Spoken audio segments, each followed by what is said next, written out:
মঙ্গলবার ১৬ জুলাই দুপুরের পর থেকে রাজশাহী বিশ্ববিদ্যালয়ের প্যারিস রোডে জমায়েত হতে থাকে কোটা সংস্কার আন্দোলনের শিক্ষার্থীরা। খণ্ড খণ্ড মিছিল নিয়ে রুয়েট, রাজশাহী কলেজ, বরেন্দ্র বিশ্ববিদ্যালয় সহ রাবির বিভিন্ন হল থেকে শিক্ষার্থীরা একসাথে মিলিত হয়।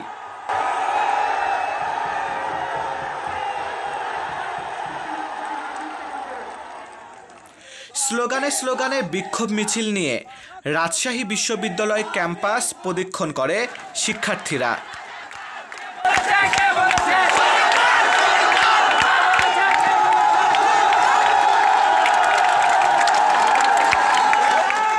ঢাকা বিশ্ববিদ্যালয়ে শিক্ষার্থীদের ওপর ছাত্রলীগের হামলার প্রতিবাদে ছাত্রলীগের বিরুদ্ধে নানান স্লোগান দিতে থাকেন আন্দোলনরত শিক্ষার্থীরা।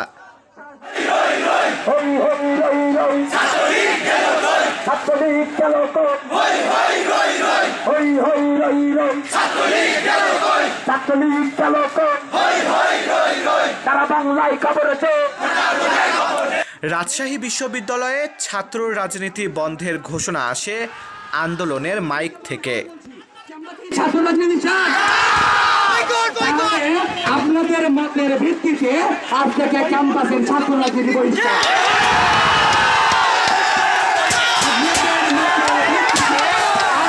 আন্দোলনরত শিক্ষার্থীরা বিক্ষুব্ধ হয়ে বিশ্ববিদ্যালয়ের বঙ্গবন্ধু শেখ মুজিবুর রহমান হলে গিয়ে ছাত্রলীগ সভাপতি ও সাধারণ সম্পাদকের কক্ষ থেকে দেশীয় অস্ত্র, পিস্তল ও মদের বোতল উদ্ধার করেন।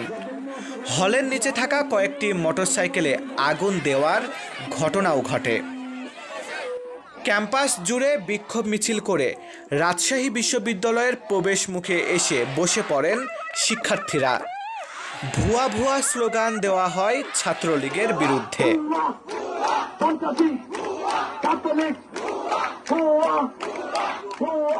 এদিন কোটা সংস্কার আন্দোলনকারীদের লাঠিসোঁটা হাতে দেখা যায়।